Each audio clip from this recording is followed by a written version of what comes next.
venais juste d'entendre mon pasteur finir de prêcher. Puis j'étais assis en avant à l'église. Puis il s'approche de moi.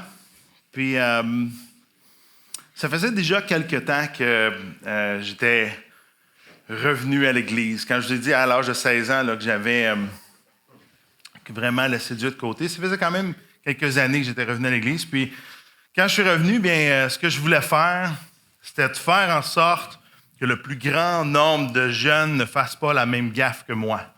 De faire en sorte de mettre Dieu de côté pendant un bon bout de temps. Alors, j'ai décidé de m'investir avec le groupe de jeunes. Je faisais plein de choses dans le groupe de jeunes. Je faisais des jeux, je faisais des sports, de l'animation. J'essayais d'encourager les jeunes. Ça m'arrivait de prier avec des jeunes. Mais il y avait un bon groupe de leaders qui étaient là, puis j'étais comme un des leaders secondaires pour être comme juste là pour dire aux jeunes « Hey, fais pas la même gaffe que moi. » Ça faisait des années que je faisais ça. Donc, je suis assis et mon pasteur vient s'asseoir à côté de moi.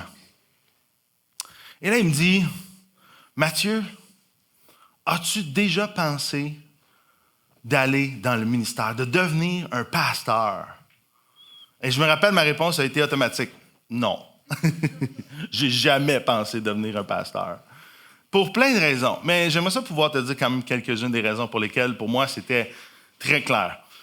Premièrement, il y avait, comme je te dis, il y avait plein de jeunes autour de moi, plein de personnes autour de moi. Le pasteur Jonathan, tantôt, il a dit qu'on est des très bons amis, puis on est des très bons amis depuis longtemps. Puis ça en était un de mes bons amis qui était là, qui voulait aller dans le ministère, qui voulait devenir un pasteur, puis j'étais comme « Wow, lui, vraiment, il a l'affaire. » Moi, je suis pas bon comme lui. Je vais te dire ça comme ça, je suis pas assez propre. Tu comprends ce que je veux dire par je suis pas assez propre? J'ai fait trop de niaiseries. Il y a trop d'affaires que j'ai faites que je me dis, c'est impossible. Un pasteur je peux pas devenir un pasteur. Mais c'était pas la seule raison. À ce moment-là, je commençais à fréquenter mon épouse actuelle. Et je commençais, je dis ça, mais ça faisait quand même quelques années que je la fréquentais. Puis, encore une fois, j'étais comme, elle me connaît. Elle sait, je suis pas un bon gars. Moi, je suis un bad guy. Moi, je suis comme le mouton noir de la gang. Tu sais, je suis pas un bon gars. Je dis, tu peux pas rendre un bad guy pour être un pasteur. Ça n'a pas de sens. Tu sais. Une autre chose qui me venait à l'esprit, c'était mes parents. Mes parents, moi, j'ai grandi dans l'église. Ils m'ont vu grandir. Ah, ils connaissent mon cœur. Ils savent que j'aime Jésus, mais, hey, quand même pas un pasteur, là, tu sais, wow, là. Mathieu, tu te prends vraiment pour quelqu'un d'autre. Si tu pensais même juste un jour devenir un pasteur, franchement, ça fait pas de sens. Puis, ultimement, il y avait mon propre cœur. Est-ce que je voulais vraiment devenir un pasteur? Sérieusement, là, j'étais comme, hey, ça n'a pas l'air d'être la job la plus palpitante au monde, tu sais. Ça a l'air rough un peu. Il y a des beaux côtés, mais il y a de l'air d'avoir des côtés vraiment difficiles. Hey, je veux-tu avoir une vie qui est comme pas facile? Moi, là, c'est pas ça le genre de vie que je veux. Moi, je veux mener une vie je veux aimer Jésus, mais, tu sais, je veux profiter de la vie, là, hein? Je veux faire de l'argent, puis pas pour mal faire, même, je vais faire beaucoup d'argent, je me disais ça, je vais faire beaucoup d'argent, puis je vais pouvoir soutenir pasteur Jonathan dans son ministère, entre autres, tu sais, hein? Lui, il veut ça. Mais moi, je vais faire de l'argent, puis je vais l'aider. Mais moi, je suis pas fait pour ça. Je suis pas ce genre de gars-là. Ce matin, je veux te poser une question. Qu'est-ce que Dieu te demande sincèrement de faire? Qu'est-ce que Dieu veut faire de ta vie? Sais-tu répondre à cette question-là? Peut-être même tu t'es jamais même posé cette question-là. Parce qu'à vrai dire, une des choses qui m'a pris par surprise quand mon pasteur s'est assis à côté de moi pour me poser cette question-là, « As-tu déjà considéré devenir un pasteur ou un missionnaire? » Je m'étais juste jamais posé la question. Puis à vrai dire, c'est pas que j'avais pas été dans des camps ou dans des rencontres, mais je pensais que c'était tout le temps aux autres autour de moi à qui on s'adressait. Mais moi, ce matin, c'est à toi, vraiment, je veux parler, là. Comme le mime, là. C'est à toi. Non, sans blague, là. Sans blague, c'est à toi, je veux parler, là. Qu'est-ce que tu veux faire de ta vie? Veux-tu que ta vie compte vraiment pour pas juste pour comme un bout de temps ou pas juste même pour la vie, parce qu'en théorie, là, mais pas en théorie, là, même pas en théorie, vraiment pas en vrai, là, la vérité, là, c'est qu'on est ici que pour un temps. Même comparé à l'éternité, c'est comme une vapeur, c'est comme un clin d'œil. Fais un clin d'œil, là. Hey, ça passe vite, un clin d'œil, là, hein? C'est la même chose. Notre vie est comme un clin d'œil par rapport à l'éternité. Donc, ce clin d'œil-là, tu veux qu'il fasse quoi? Tu veux qu'il compte pourquoi? Qu'est-ce que tu veux atteindre avec ces choses-là? C'est ma question pour toi, pour tout le matin. Qu'est-ce que tu veux faire sérieusement de ta vie? Parce que c'est vrai que Dieu veut nous révéler ce qu'il veut pour nous-mêmes. Le Seigneur a transformé mon cœur parce que je suis devenu pasteur. Puis peut-être tu te dis, mais comment ça se fait qu'il a transformé ton cœur ou comment ça s'est passé? Bien, ce qui s'est passé, c'est que, premièrement, je suis allé, une des premières personnes à qui je voulais poser la question, c'était justement Lydia, mon épouse. Puis j'étais vraiment apeuré de lui poser la question. Parce qu'à vrai dire, quand mon pasteur m'a dit ça, j'ai dit non, je ne veux pas vraiment devenir pasteur. Puis il m'a dit, bien, est-ce qu'on peut au moins prier là-dessus, Mathieu? Et à ça, tu sais, j'aime Jésus, là, quand même. Fait que je dis, hey, c'est sûr, je ne veux pas dire non à la prière. Je veux prier. Je vais demander à Jésus, OK, qu'est-ce que toi, t'en penses?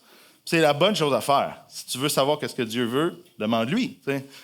Donc, on s'est mis à prier, moi et lui. Puis, il dit, il m'a demandé les raisons pourquoi je ne voulais pas. Je lui ai expliqué un peu ce que je viens de te dire. Fait que, il dit, on va prier. Donc, je voulais aller voir Lydia. Je voulais demander, OK, mais franchement, qu'est-ce que tu penses de cette question-là? J'étais convaincu qu'elle est comme, hey, franchement, Mathieu, qu'est-ce que tu dis là?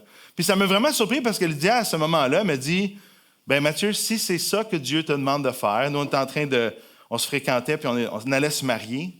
Donc, elle dit, si c'est ça que Dieu te demande de faire, moi, je suis prête à te suivre. J'ai vraiment resté surpris. J'ai fait, attends une minute, là. Wow, je ne m'attendais pas à cette réponse-là. Fait que, je dis, peut-être que Seigneur, c'est ça que tu veux. Alors là, je sais pas. Là, je commençais à être mélangé. Mais d'un autre côté, j'étais comme, hey, ton cœur, Mathieu, ton cœur. Ah non, moi, je veux pas. Mais je dis, je vais aller voir quand même mes parents. Alors, je suis allé voir mes parents. J'ai demandé à mes parents, hey, qu'est-ce que vous pensez de ça? Savez-vous ce que mes parents ont dit? On va prier là-dessus. Oh! Savez-vous ce que j'ai entendu? On n'ose pas te dire non. C'est ça que j'ai entendu. On n'ose pas te dire non. Mathieu, on te connaît. On le sait que tu es un pas bon. Nous autres, on t'a vu, là, tout petit, là, puis ta vie est vraiment pas une vie parfaite.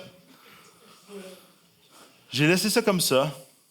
On s'est rendu le jour de notre mariage. On s'est mariés. On a eu une super belle journée. Et le jour de mon mariage, mon père est venu me voir. Puis je me rappellerai toujours de ça. Mon père m'a dit, il m'a pris à part, puis il m'a dit, Mathieu, il dit, je veux te dire une chose. Il dit, je sais que c'est une journée spéciale pour toi, mais il dit, j'ai une chose que je veux te dire. Ta mère et moi, on a prié ensemble. Puis si c'est ça que Dieu t'appelle à faire, d'être dans le ministère, nous, on va t'appuyer, puis on va être super fiers de toi. Là, j'ai vraiment resté surpris. Parce que, faut que je te dise une chose. Il y a toujours un peu une tension entre moi et mon père à propos de ce que j'allais faire plus tard. Mon père voulait que je sois dans l'armée. Il aurait vraiment aimé Jonathan comme fils, dans le fond. Hein? Moi, j'étais un peu heureux. Moi, je ne suis pas comme Jonathan. Il est comme, Caporal Chartrand. Moi, je suis comme Caporal Chartrand, il me fait capoter. Moi, j'ai peur de ce gars-là. Lui, moi, je suis prêt à le suivre. Moi, je ne veux pas rencontrer ce gars-là dans ma vie. Tu sais, moi, je suis un peu heureux. Moi, les grosses machines, les gros camions, là, moi, ce que je voulais faire, moi, j'aurais peut-être été, je sais pas, moi, j'aimais le sport, ça paraît plus, là, mais j'aimais le sport, j'aimais bouger. Mon père était comme ça, c'était une perte de temps. Moi, j'aimais les arts, mais mon père était comme ça, c'est pas payant. Tu sais. Moi, mon père était comme, dans la vie, si tu veux réussir, l'armée, c'est une bonne chose. On ne s'entendait pas sur ça. Puis là, le jour de mon mariage, le Seigneur permet que, hey, peut-être qu'on pourrait s'entendre parce que si c'est ça que tu veux, Seigneur, je suis prêt à le faire. Mais là, il restait une seule chose dans les 3 éléments, mon cœur. Et là, j'ai dit à Dieu, Seigneur, oui, je suis prête à te suivre, mais avant ça, je vais devenir professeur d'histoire, puis quand je vais finir d'être professeur d'histoire, je vais aller chercher des sous, je vais pouvoir soutenir le ministère de pasteur Jonathan, entre autres, puis après ça, quand je vais être à la retraite, là, je deviendrai un pasteur. Comme ça, je ne deviendrai pas comme une charge à l'Église. C'est correct, Jésus? Et là, Jésus a fait, ben oui, c'est correct, c'est bon, let's go, continue. 1 an après, l'Église m'approchait et me disait, Mathieu, tu veux-tu finir ton baccalauréat en histoire et venir, on va te former pour être dans le ministère. Mais j'ai dit, Jésus, c'est pas ça le plan. Je t'ai pas dit oui à ça, moi, là. J'ai dit à ma retraite. Seigneur, il sait ce qu'il veut et il nous le montre bien au bon moment. Et je te le dis, de chaque fois que... Moi, je suis un peu heureux, hein? Donc, à chaque fois que j'ai eu peur, puis je me suis tourné vers Jésus pour dire, Jésus, je te fais confiance, il m'a jamais déçu. Jamais déçu, je te le dis. Mais à chaque fois que j'avais peur, puis que je prenais le contrôle de ma vie, là, j'ai été souvent déçu, je veux te le dire. Ce matin, qu'est-ce que Dieu te demande de faire dans la vie? Je veux te lire un passage parce que c'est super intéressant. Deutéronome 29, verset 28, nous dit...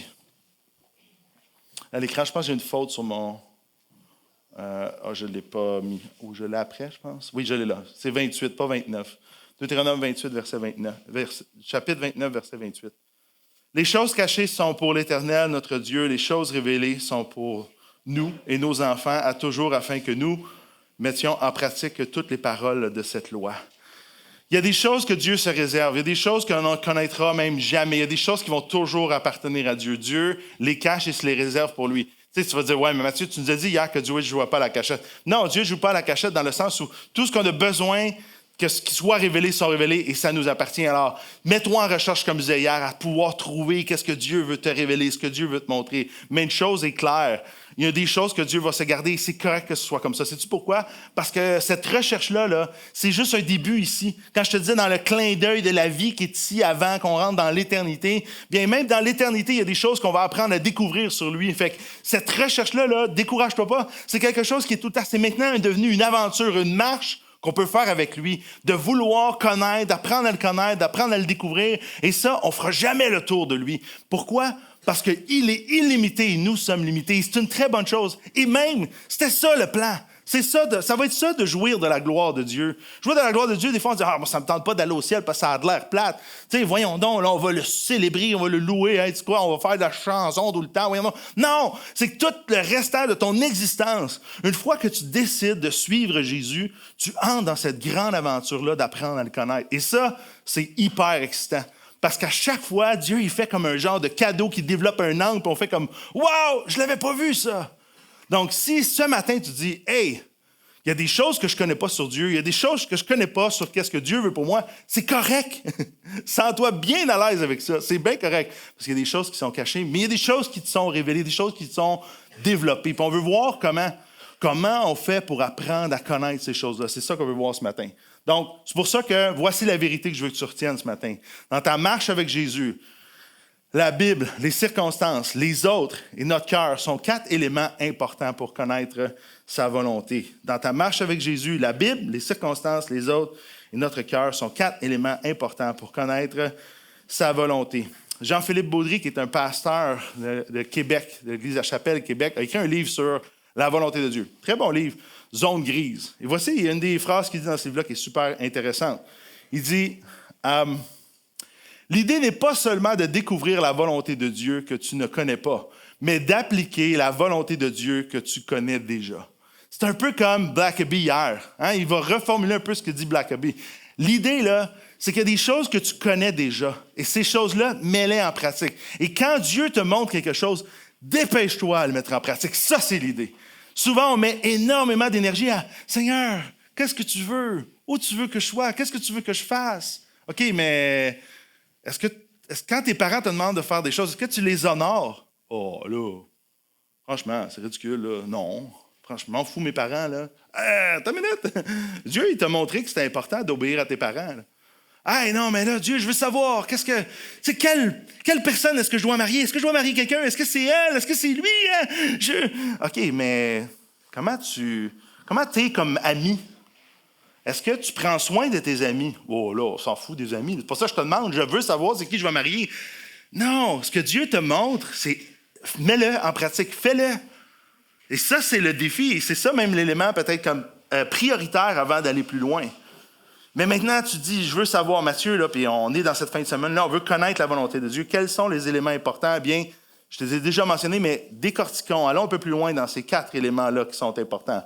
Premier élément important pour pouvoir connaître la volonté de Dieu, la Bible, la parole de Dieu. À vrai dire, dans les 4 éléments, c'est le seul qui est parfait, qui est complet. C'est le seul sur lequel il faut revenir. C'est le seul qui même évalue les autres. C'est le seul qui nous permet de pouvoir savoir si les autres éléments, les 3 autres éléments qu'on va regarder, sont vraiment conformes, bons pour nous. On a vu ça hier, la volonté de Dieu, elle est bonne. Et c'est à travers la Bible qu'on peut savoir si qu'on a devant nous, c'est bon ou si c'est mauvais. Ça nous aide à pouvoir nous guider. Psaume 119, 105 nous dit « Ta parole est une lampe à mes pieds, une lumière sur mon sentier. » À vrai dire, on aurait pu lire le psaume 119 au complet, qui fait l'éloge de comment la Bible, la parole de Dieu, est cet outil-là que Dieu nous a donné pour se révéler à nous, nous montrer qui il est, nous permettre d'apprendre qui il est, mais aussi comprendre, apprendre qu'est-ce que Dieu veut pour nos vies. C'est le seul guide fiable. C'est le seul des 4 éléments sur lesquels tu peux toujours te fier. Tu peux jamais... Tu n'as pas besoin de douter de ça. Tu n'as pas besoin de remettre en question ça. La parole de Dieu, elle est fiable. On peut s'y fier entièrement. Elle est comme un peu le tamis. Tu sais, c'est quoi un tamis? Hein, tamis, là, c'est comme pour pouvoir garder les grosses roches. Là. Tu sais, tu jouais peut-être à ça quand tu étais petite, là, ou tu étais petit. Puis là, tu brasses comme du sable dans un tamis. Là, puis là, le sable, il tombe. Puis là, il reste juste les grosses roches. Mais la Bible, c'est exactement la même chose. Ça tamise pour pouvoir garder l'essentiel. Ce qui est important, là, hey, ça, on garde ça. Le reste, on le laisse tomber. Bien, la Bible, c'est ce qu'elle fait. La Bible nous dit aussi dans le psaume 119, 9, comment le jeune homme, comment la jeune femme, comment toi qui es jeune vas pouvoir rendre pur son sentier? Comment tu vas pouvoir savoir que tu es dans la bonne route, puis que tu es sur la bonne voie, puis que ton sentier, tu peux tasser là, les éléments, dire ça, c'est pas important, ça, c'est important, on continue, en se conformant à ta parole. Psaume 119, 11, je serre ta parole dans mon cœur afin de ne pas pécher contre toi. La Bible, c'est le guide par excellence pour connaître la volonté de Dieu. Là, je sais, là, tu dis peut-être, hey boy, par où qu'on commence? Qu'est-ce qu'on fait avec ça? Et tu sais quoi, il y a des gens qui disent, moi là, je sais tellement pas par où commencer, que qu'est-ce que je fais, c'est je vais faire comme, OK, Jésus, s'il te plaît, parle-moi. OK, ça doit être ça que Dieu veut me dire aujourd'hui. Fait que là, je vais lire ça, puis je vais le mettre en pratique. C'est peut-être pas la meilleure façon de faire, OK? Je te donne une illustration ici. On nous raconte l'histoire d'un gars qui a fait ça. Il a ouvert sa Bible par hasard. Il a pointé, son doigt est tombé sur Philippiens 4, 13. « Je puis tout par celui qui me fortifie. » Et là, ça l'a encouragé. Il était comme, « Yeah! Je peux tout faire, moi. Je suis capable de tout faire. Yes, sir, on continue. » Il a pointé sa Bible encore. Il est tombé sur Jérémie 29, 11. « Car je connais les projets que j'ai formés sur vous, dit l'Éternel, projets de paix et non de malheur, afin de vous donner un avenir et de l'espérance. » Hey, je peux tout faire, puis c'est sûr que tout va bien aller. On continue. Yeah, j'aime ça, moi, je trouve ça le fun. Alors, il a continué de pointer, il est tombé sur Psaume 37, 4. « Fais de l'Éternel tes délices et il te donnera ce que ton cœur désire. » Non, mais c'est-tu pas formidable, lire la Bible? Yes, sir! Je peux tout. C'est sûr que ça va marcher. J'ai juste à le vouloir, puis tout fonctionne. Yes, sir! On continue! Alors, il est arrivé, puis il a dit, avant de continuer, je dirais, j'aimerais ça pouvoir avoir une femme, une épouse. J'aimerais ça pouvoir avoir de l'argent. J'aimerais ça avoir la vie pour toujours. Un peu comme un genre de lampe magique. Tu sais, il a frotté, puis il a fait comme, voici mes 3 souhaits. Alors, il a continué, il a fait comme, il est tombé sur Deutéronome 22, 21. On fera sortir la femme à l'entrée de la maison de son père et elle sera lapidée par les gens de la ville. Elle mourra parce qu'elle a commis une infâme en Israël et en se prostituant dans la maison de son père. OK, je suis sûr, je veux la femme. Je vais garder quand même l'argent. Okay, je garde l'argent, plus de femmes, là, c'est ton but de tac. Non, on va laisser faire. Je vais y aller avec l'argent, puis la vie pour toujours. Alors, on continue, Jésus, dans notre aventure. Alors, il est tombé sur Marc 10, 21. Jésus, l'ayant regardé, l'aima et lui dit, « Il te manque une chose. Vends tout ce que tu as, donne-le aux pauvres et tu auras un trésor dans le ciel. Puis viens et suis-moi. » Mais là, même si j'ai tout l'argent, il va falloir que je le donne à tout le monde. OK, ici, Jésus a un peu d'argent d'abord, puis la vie pour toujours. Son doigt est tombé sur Luc 12, 18, 20. Voici, dit-il, ce que je ferai. J'abattrai mes greniers, j'en bâtirai de plus grands. J'y amasserai toutes mes récoltes et tous mes biens. Je dirai à mon âme, tu as beaucoup de biens en réserve pour plusieurs années. Repose-toi, mange, bois et réjouis-toi. Mais Dieu lui dit, insensé, cette nuit même, ton âme te sera redemandée et ce que tu as préparé, pour qui sera-ce? Elle dit, là, je veux juste vivre. Alors son doigt est tombé sur Matthieu 27,5. Judas jeta les pièces d'argent dans le temple, se retira et alla se pendre.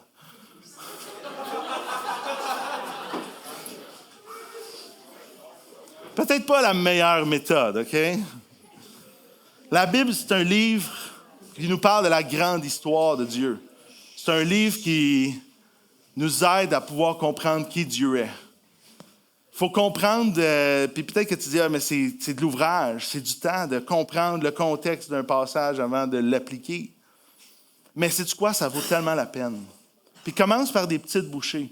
Puis c'est pour ça que dans un sens qu'on fait ce qu'on fait là au camp des boulots, ou qu'on va à l'église tous les dimanches, ou qu'on voit même dans la semaine, on rouvre la Bible avec d'autres personnes. C'est parce qu'il y a des fois où il faut comme comprendre, aller plus loin, s'encourager, s'aider. C'est pour ça que la Bible est centrale dans notre vie de communauté, mais aussi dans notre vie personnelle. Parce que c'est une recherche, c'est une aventure. C'est pas un livre de sorcellerie, c'est pas un livre dans lequel on peut juste mystique, puis il y a un élément où, sais-tu quoi? Puis ça, c'est triste parce que notre monde pense que parce qu'on a de la foi, il faut mettre notre cerveau de côté. Mais moi, je te dis, fais complètement l'inverse. Quand tu approches la Bible, là, utilise ton cerveau. C'est un don de Dieu, le cerveau aussi. Hein? La raison n'est pas une mauvaise chose, c'est juste qu'elle peut être bien ou mal utilisée. Utilise bien ton intelligence et ta raison pour comprendre. Saisir, Seigneur, qu'est-ce que tu veux me dire? Pas juste mettre en pratique à l'aveugle des versets au hasard. Non, Jésus, je veux apprendre à te connaître. Puis, va chercher de l'aide. Demande à des gens de t'aider si tu as besoin d'aide. Comment, par où on commence? Mais lance-toi dans cette aventure-là parce que la parole de Dieu nous dit justement que toute l'Écriture est inspirée de Dieu, utile pour enseigner, pour convaincre, pour corriger, pour instruire dans la justice, afin que l'homme de Dieu soit accompli et propre à toute bonne œuvre. Toute l'Écriture est faite pour ça, est faite pour nous aider, nous diriger, nous guider. Et ça, c'est le guide par excellence. C'est le premier élément, la Bible. Deuxième élément, les circonstances. Ce qui se passe dans ta vie, c'est aussi un moyen. Les trois autres éléments ne sont pas parfaits. Ils doivent être soumis aux Écritures, mais c'est quand même des éléments que Dieu utilise pour pouvoir nous guider. Le Proverbe 16,9 nous dit « Le cœur de l'homme peut méditer sa voie, mais c'est l'Éternel qui dirige ses pas. » Daniel va dire quelque chose de super intéressant quand on va lui demander, il y avait un élément prophétique chez Daniel qui était capable de comprendre, d'interpréter les rêves. C'est intéressant ce que Dieu lui avait donné, vraiment un don particulier. Là. Puis c'est ce que le roi va lui demander. Il va dire, viens interpréter mon rêve, je ne comprends pas ce qui se passe. Et Daniel, quand il va comprendre le rêve du roi, voici ce qu'il va dire. Il va dire que le nom de Dieu soit béni d'éternité en éternité. C'est à lui qu'appartient la sagesse et la force. C'est lui qui change les temps et les circonstances, qui renverse et établit les rois, qui donne la sagesse aux sages et la connaissance à ceux qui ont de l'intelligence. Dieu, c'est le créateur du temps. Dieu, c'est le créateur des circonstances de ta vie. Dieu sait et pourquoi, qu'est-ce qui t'arrive. Peut-être toi, tu ne comprends pas pourquoi, mais lui le sait et utilise ça. Donc, les circonstances qui se passent dans ta vie, qui est là, qui est à côté de toi, pourquoi tu es ici au Québec, pourquoi tu es ici au camp des boulots, c'est pas un hasard, c'est Dieu qui utilise les choses. Pourquoi tu vis ce que tu vis là? Pourquoi Lina est décédée la semaine passée? Je n'ai pas une réponse concrète, mais Dieu utilise ça. Dieu veut. Une des choses que ça m'a frappé, juste te dire une des choses qui est arrivée avec le décès de Lina, c'est de me faire encore une fois comprendre, saisir mieux à quel point la vie est fragile. Ça m'a fait réaliser à quel point je pouvais mettre l'emphase sur des choses qui n'étaient pas essentielles, puis que les relations, c'est tellement important. Il y a plein de choses que Dieu nous montre à travers les circonstances. Toi, qu'est-ce que Dieu te montre à travers tes circonstances, à travers ce qui se passe dans ta vie? Proverbe 16,1 nous dit « Les projets que forme le cœur dépendent de l'homme, mais la réponse que donne la bouche vient de l'Éternel. » Dieu utilise les circonstances pour nous guider. Certainement, les circonstances ne sont pas un guide parfait. Fais pas juste te fier à ce qui se passe autour de toi, mais Dieu utilise ça. Donc, lui demander, Seigneur, qu'est-ce que tu veux? Qu'est-ce que tu veux faire? Regardez comment c'est intéressant, comment l'apôtre Paul, dans l'église de Corinthe, va mentionner qu'il cherche à travers les circonstances qu'est-ce que Dieu est en train de faire dans sa vie puis son ministère. Il dit, je ne veux pas, cette fois, vous voir en passant, mais j'espère demeurer quelque temps auprès de vous, si le Seigneur le permet. Je resterai néanmoins à Éphèse jusqu'à la Pentecôte, car une porte est grande, d'un accès efficace, mais ouverte, et les adversaires sont nombreux. Une des choses que je voulais faire ressortir ici de ce verset-là, là, regardez comment l'apôtre Paul, quand il voit les circonstances, il n'est pas en train de dire « Oh, ça commence à faire mal, ça commence à chauffer. Ah, Dieu ne veut pas ça. » Oh, ça commence à être souffrant, là. Oh non, c'est sûr que Dieu ne veut pas que je reste là. Il y a plein d'adversaires. L'apôtre Paul ne voyait pas ça comme ça. L'apôtre Paul voyait même dans l'adversité des opportunités. Il y avait des opportunités que Dieu lui permettait. Quand il reste à Éphèse, qu'il ne va pas rejoindre les Corinthiens, il y a quelque chose que Dieu lui demande de faire encore là. Puis il ne s'en va pas parce que ça fait mal. Et retenons ça, les circonstances, là, quand tes circonstances sont difficiles, ça ne veut pas dire que Dieu veut te sortir de là. Dieu veut des fois t'utiliser dans ces circonstances-là. D'autres fois, il veut utiliser ces circonstances-là pour pouvoir te faire grandir, te montrer d'autres choses. Ici, l'apôtre Paul est clair. Ce n'est pas parce que les adversaires sont nombreux qu'il devait partir. Ce que tu dois éviter, ce n'est pas la souffrance. Ce n'est pas l'adversité. Ce que tu dois fuir, c'est l'idolâtrie puis l'immoralité. L'idolâtrie, c'est qu'est-ce que ton cœur essaie de mettre plus haut que Jésus. Ça, c'est l'idolâtrie. Qu'est-ce que tu veux? Qu'est-ce que tu aimes plus que Jésus? Ça, fuis ça. Puis l'immoralité, c'est qu'est-ce que Dieu te demande de faire que tu ne fais pas, ou qu'est-ce que Dieu te demande de ne pas faire puis que tu fais quand même. Ça, c'est immoral, c'est pas bien. C'est d'enlever de ta vie des choses qui ne sont pas bonnes. Donc, l'immoralité, l'idolâtrie, ça, fuis ça, mais pas l'adversité. Quand c'est difficile à l'école, là, ça ne veut pas dire qu'il faut que tu changes absolument l'école. Quand c'est difficile avec quelqu'un, ça ne veut pas dire qu'il faut absolument que tu mettes de côté cette personne-là. Je fais attention, il y a des fois où il faut vraiment prendre une distance avec quelqu'un qui nous fait vraiment du tort, qui abuse de nous, oui. Mais ce n'est pas parce que c'est dur avec un ami qu'absolument... pourquoi est-ce que Dieu ne voudrait pas que tu t'humilies pour essayer de réconcilier? Pourquoi est-ce que peut-être tu ne pourrais pas demander pardon pour essayer de rétablir la relation? Dieu nous permet d'avoir la Bible pour nous guider, nous permet d'avoir les circonstances pour nous guider, mais il permet aussi d'avoir les autres autour de nous pour nous guider. Dieu veut utiliser des personnes sages autour de nous. Proverbe 11, 14 nous dit « Quand la prudence fait défaut, le peuple tombe et le salut est dans le grand nombre de conseillers. » Avec qui tu parles pour chercher la volonté de Dieu? Qui sont tes personnes de confiance avec qui tu dis « Veux-tu m'aider à trouver qu'est-ce que Dieu me demande de faire dans ma vie? » Ça ne se fait pas seul, ça. Pas juste toi, ta Bible et les circonstances. C'est toi, ta Bible, les circonstances et les autres autour de toi. Qui sont ces personnes? J'aimerais prendre 2 secondes pour te parler des anciens dans la Bible. Les anciens dans la Bible, c'est des anciens comme dans le Nouveau Testament. Les anciens ne sont pas juste des vieilles personnes. C'est pas ça l'idée. C'est l'idée de personnes sages. Les anciens, c'était des gens sages du village qu'on allait voir pour avoir de l'aide. Peux-tu nous aider dans ce conflit-là? Peux-tu nous... Alors, on allait chercher ces personnes-là pour qu'ils puissent nous aider, les anciens. Bien, la Bible nous permet d'avoir aussi dans notre vie, dans notre contexte culturel des anciens. Les anciens sont... Des fois, on les appelle comme ça à ton église, mais des fois, on les appelle les pasteurs. Mais il y a des gens qui font office d'anciens dans ta vie. Des gens qui sont sages, que tu peux aller voir dans des domaines particuliers et dire « Peux-tu m'aider à comprendre ce que Dieu veut que je fasse? » Quelqu'un qui est venu voir hier pour me parler d'une fréquentation. Une jeune fille qui fréquente un jeune homme. Bien, qui peut t'aider à savoir, c'est-tu la bonne personne que tu dois fréquenter? Est-ce que c'est le bon moment pour fréquenter pour toi? Va chercher les conseils. Encore une fois, ça ne veut pas dire que ces conseillers-là sont parfaits. Analyse ces conseillers-là en fonction, et ces conseils-là en fonction de ce que la Bible dit, mais si ces conseillers-là sont bibliques, sont vraiment orientés avec ce que la Bible veut, écoute-les, mets en pratique leurs conseils. Regardez ce que Hébreux 13, 17, la Bible ici appelle les anciens ou les pasteurs des conducteurs. Elle dit « Obéissez à vos conducteurs, acceptez leur autorité, soumettez-vous à leur direction, car le bien de vos âmes est leur souci constant. Ils veillent sur vous puisqu'ils devront un jour en rendre compte à Dieu, qu'ils puissent s'acquitter de leurs tâches avec joie et non pas dans la tristesse et la peine, ce qui ne vous serait d'aucun avantage. » Quelle est la personne sage qui peut t'aider à trouver la volonté de Dieu? Puis sais-tu quoi, ça ne dépend pas de l'âge. Je me rappelle d'avoir rencontré un homme assez âgé, puis qui m'avait dit « Ah, Mathieu, il dit, moi, là, je ne sais pas ce que je dois faire par rapport à une circonstance. » Puis j'avais dit à cette personne, « Mais qui peut t'aider? Qui peut te guider? » Il m'avait regardé un peu d'une façon comme méprisante en disant « Personne. moi, je vais faire ce que je veux. Mais j'étais comme, mais pourquoi tu me poses la question? Puis deuxièmement, mais c'est triste aussi.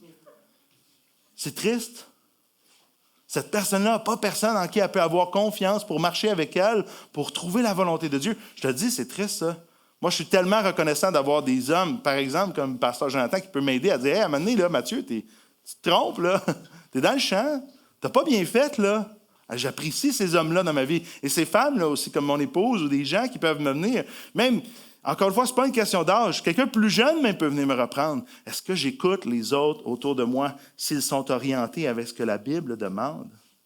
Ils sont certainement des guides imparfaits, mais ils peuvent être utilisés par Dieu pour trouver sa volonté. 3 choses, puis une dernière chose. La Bible, les circonstances, les autres. Et quatrièmement, notre cœur. Dieu utilise notre cœur en prière. Dieu ne veut pas juste te faire des choses que tu n'aimes pas. Il n'est pas juste comme, je te donne des dons, je te donne une personnalité, mais on va tout aller en sens contraire de ça parce que tu es brisé. C'est pas comme ça non plus que ça fonctionne. Dieu est équipé d'une façon vraiment particulière, unique. Puis il t'amène, puis il t'encourage à faire une tâche vraiment unique. Il y a une tâche que juste toi peux faire ici sur Terre. Ça veut dire ça? Puis si tu ne la fais pas, il n'y a pas personne d'autre qui va la faire. C'est toi à qui Dieu veut qui te demande de faire cette tâche-là parce qu'il t'a équipé d'une façon vraiment particulière. Psaume 119, 10 nous dit « Je te cherche de tout mon cœur. Ne me laisse pas égarer loin de tes commandements. » Encore une fois, certainement notre cœur, comme les autres puis les circonstances, c'est des guides qui sont imparfaits. Je ne t'encourage pas à juste suivre ce que ton cœur veut, mais je ne t'encourage certainement pas non plus à juste mettre de côté tout ce que ton cœur veut. Ce serait complètement fou. Voyons, Dieu, il t'a donné une volonté, il t'a donné des goûts, des désirs. Il ne veut pas aller complètement juste en sens contraire de ça. Pas parce que tu es encore une fois brisé il met tout ça puis il piétine ça. Non, au contraire, à vrai dire, même plus il te transforme, bien plus tu es vraiment la personne que Dieu avait imaginée, puis même il t'enligne vers celle qui va créer à nouveau dans cette récréation-là, ce nouveau monde-là dans lequel tu vas vivre pour toujours. Donc, il s'enligne dans cette direction-là. Il ne veut pas aller complètement toujours à sens contraire de ce que tu veux, puis de tes désirs. Dieu nous donne des goûts, des talents. Il nous équipe pour servir les autres. Puis ça doit se faire dans une recherche de liberté. C'est de te rendre de plus en plus libre à faire ce que Dieu te demande de faire. Puis la liberté, c'est pas d'être capable de tout faire ce qu'on veut. C'est plutôt d'être capable de faire exactement la bonne chose au bon moment, d'être libre de le faire, être joyeux de faire ce qui est la bonne chose à faire, ce que Dieu veut pour nous. Frères, vous avez été appelés à la liberté seulement. Ne faites pas de cette liberté un prétexte de vivre selon la chair, mais rendez-vous par l'amour, serviteurs les uns des autres. Je me rappelle de cette femme-là qui est venue me voir et qui me dit, ça faisait 4 fois qu'elle quittait l'Église. Elle est revenue pour une 5e fois. Puis à chaque fois, je lui disais la même chose. C'était tout le temps plein, il y avait toujours des raisons. C'était pas toujours la même raison pour laquelle elle quittait, mais quand elle revenait, elle était comme « Ah, Mathieu, je suis vraiment désolé, je veux revenir à l'Église, t'est arrivé telle chose. » On réparait la situation. Puis je disais toujours la même chose. Mais je disais, tu sais quoi qui est le défi dans ta vie? C'est que tu n'es pas libre. Toi, es-tu libre? Parce que cette femme-là n'était pas libre. Puis la femme, elle m'a regardé et elle m'a dit « Mathieu, pourquoi tu ne me l'as jamais dit? » J'ai dit, ça va faire la 5e fois que tu viens à l'Église, puis c'est la 5e fois que je dis la même chose. Et elle m'a regardé, mais elle s'est mise à pleurer. Puis elle m'a dit, mais Mathieu, pourquoi c'est la première fois que je l'entends? Pourquoi c'est la première fois que je le comprends? Et j'ai regardé cette femme-là dans les yeux et j'ai dit, parce qu'il y a des vérités comme ça qui prennent 74 ans d'expérience avant qu'on puisse le comprendre. J'espère pour toi que ça ne prendra pas 74 ans de comprendre ce principe-là, que ce que Dieu veut, avec ton cœur, en fonction des circonstances, les autres autour de toi, puis la Bible, que tu puisses être libre. Je vais inviter le groupe de louanges à s'avancer. Tu sais, quand j'ai cherché la face de Dieu pour ce que Dieu voulait pour ma vie, Dieu a utilisé la Bible, les autres, les circonstances, mon cœur. Mais ça remplacera tout ça jamais vraiment cette expérience-là, cette marche-là que j'ai avec Jésus. Plutôt, Dieu utilise ces instruments-là, utilise la Bible, les autres, les circonstances, puis mon cœur pour pouvoir marcher avec lui puis grandir avec lui. Ce matin, je veux dire, gaspille pas ta vie. Choisis comme il faut ce que Dieu te demande de faire. Choisis comme il faut de mettre en pratique ce que Dieu te demande de faire. C'est ça que je veux dire. Et fais-le. je t'encourage à le faire, mais gaspille pas ta vie. Une des raisons pour lesquelles je suis convaincu que Dieu m'appelle au ministère, c'est de te dire ça, de dire aux jeunes, de dire aux gens qui m'entourent, « Hey, on perd tellement de temps. » Pourtant, ça passe tellement vite le temps, mais on perd tellement de temps. C'est fou à quel point on fait plein de choses qui n'ont juste pas d'importance pour pas faire les choses qui ont vraiment de l'importance. Vendredi soir, je suis dans un temps, peut-être que ça paraissait pas beaucoup, puis c'est ma fête aujourd'hui, mais être honnête, je suis pas dans une période de ma vie où je suis... c'est que la joie qui m'anime. Parce que Dieu permet que je vive des deuils. J'ai vécu le deuil de Lina, mais vendredi soir, j'étais ici avec vous, puis vous m'avez lu lire un passage, et j'ai reçu un texto. Un de mes meilleurs amis, un collègue de ministère, un homme que, s'il n'avait pas été dans ma vie, je ne serais pas devant vous ici, parce que quand les difficultés du ministère étaient là, cet homme-là me supportait, m'aidait, m'encourageait. J'ai appris qu'il est décédé vendredi. C'est pour ça que j'ai... Mais une des choses pour lesquelles je veux te dire de cet homme-là, j'étais à l'hôpital avec lui la semaine passée, puis il avait de la misère à respirer. Il y avait une maladie dégénérative qui faisait que ses poumons s'engorgeaient d'eau. Puis il savait, il me le disait, Mathieu, il dit, avec cette maladie-là, je sais qu'à la fin, là, c'est comme si je vais me noyer. Puis vendredi, il s'est vraiment noyé. Puis il avait peur de cette journée-là, mais en même temps, il n'avait pas peur parce qu'il avait plutôt hâte de passer de l'autre côté à dire, mais quand je vais aller l'autre bord, je vais tellement être content. Mais sais-tu ce qu'il faisait à l'hôpital? Sais-tu ce qui est extraordinaire de cet homme-là à l'hôpital? Il avait de la misère à respirer. Puis les médecins disaient, il ne faut pas vous parler beaucoup. Parlez pas beaucoup, OK? Monsieur Miles, parlez pas beaucoup. Mais j'étais avec lui, là, puis il arrêtait les infirmières. « Hey, juste te dire, là, savais-tu ça que Jésus t'aime? Hey, juste te dire, là. » Mais il ne disait pas comme ça. Regarde bien, je vais te dire comment il faisait.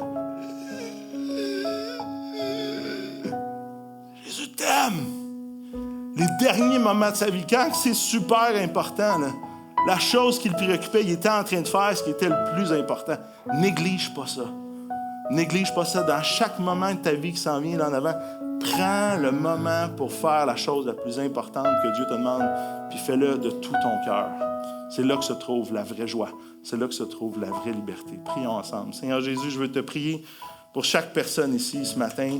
Je sais que tu appelles dans cette salle des missionnaires, des pasteurs, des hommes et des femmes qui vont devenir des docteurs dans des séminaires, des hommes et des femmes qui vont marquer le Québec. Je le sais, Seigneur, tu appelles de toute génération des hommes et des femmes à se lever pour toi.